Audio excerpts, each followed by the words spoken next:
plus l'homme sera en situation d'acheter des copies de lui-même, des organes artificiels, des machines qui lui permettront et de se soigner et de remplacer les parties de son corps. Et les fantasmes absolus de la science-fiction sont en train de se réaliser.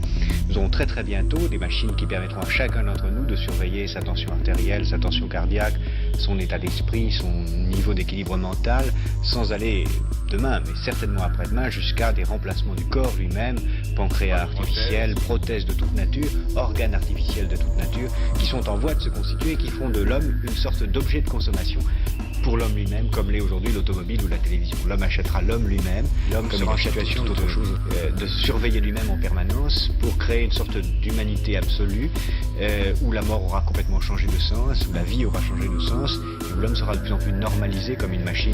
La nouvelle carte d'identité que chacun aura, qui contient l'essentiel de votre histoire médicale, tout ce que vous avez le droit de faire et de ne pas faire, les maladies auxquelles vous êtes prédisposé, qui vous permettent de faire certains métiers ou de ne pas les faire, une sorte de machine de normalisation. Aurait donc, selon vous, pour conséquence de changer le sens de la mort?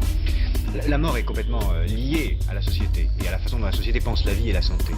Et il me semble, et je me suis amusé dans mon livre, intéressé à décrire la mort qui est en train de venir. Et la mort qui est en train de venir avec l'évolution du rapport à la maladie, c'est un changement où la mort prend trois formes différentes.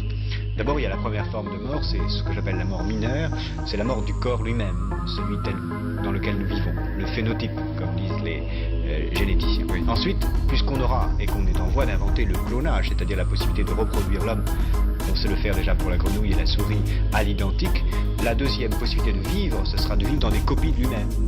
Chaque homme pourra faire des copies et les inventer et en vivre. Donc le second mort, c'est l'usure du moule, n'est-ce pas? C'est la mort que j'appelle la mort absolue, qui est l'usure du génotype. Exactement, l'usure du génotype, comme la matrice d'un disque qui s'use. Et puis, cette matrice peut disparaître elle-même dans le souvenir des hommes. Et c'est la troisième mort. C'est la mort non seulement du corps, non seulement les copies du corps, mais du souvenir de la copie des corps dans l'esprit des autres. Car au fond, la mort absolue, c'est la mort...